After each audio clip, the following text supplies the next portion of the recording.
Ayan. Ipinakinggan na yung kung sino talaga kayo. Ayan. So, syempre, before anything else, I just wanted to formally introduce myself. Alam mo po, hindi po ito si Heart Evangelista. Ako nga po pala si Nico Patricia Barbada at ako po ang magiging host no, sa araw na ito. Pwede po ba ako mga hindi naman sigado pa nakakawala sa inyo? Ayan. Dahil kayo po sa mas bagong nakakanayon, ay isama ninyo pagtututulin ko ang aking trabaho. But, before we get started, I just want to invite everyone to stand. Okay, yung kaninang pwesto ng head, shoulders, knees, and toes, gano'n rin po yung pwesto dito. Opo, tatli lang po. Ayan, so dito po yung iba. Dito po yung ayan. So ano pong message natin sa ating birthday girl? Hindi na, sa'yo. Hey, birthday girl. Baka hindi ko talaga birthday ngayon. Kay birthday girl ko. So, ayun, sa birthday niyo, ang message ko is good health and happy family. Ayan, so ano po ang favorite ninyo ano? Pwede ikaw na. Please, hindi ako ayaw pa niyo. Ano po favorite ninyo ano? Go. Go. Okay.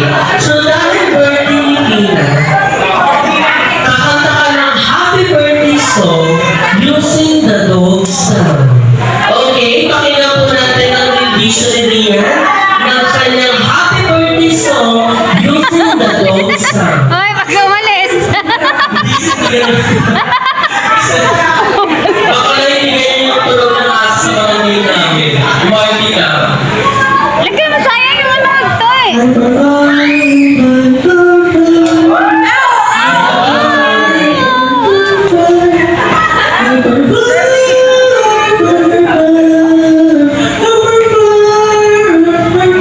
Ayan, thank you so much. Meron pa natin Healthy relationship with her family and be happy in her birthday. Ayan, Englishera. Baka naman mag-English. Pag English talaga, tinutukas din eh. Ayan, sana pang pinibalik yung animals. Bukod po sa akin. Ano ang favorite na animals? Hindi na po pwede sabihin yung pusa. Ano po? Dak! Dak!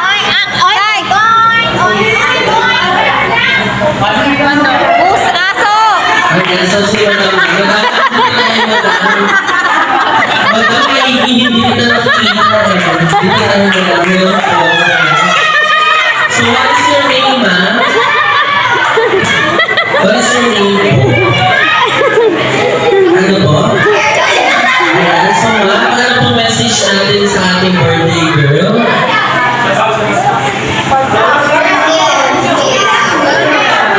Ayan, so ano pong favorite natin animals? Ayan, baboy, favorite na yan. Ayan, so, kakanta po kayo ng happy birthday song using the pig sound.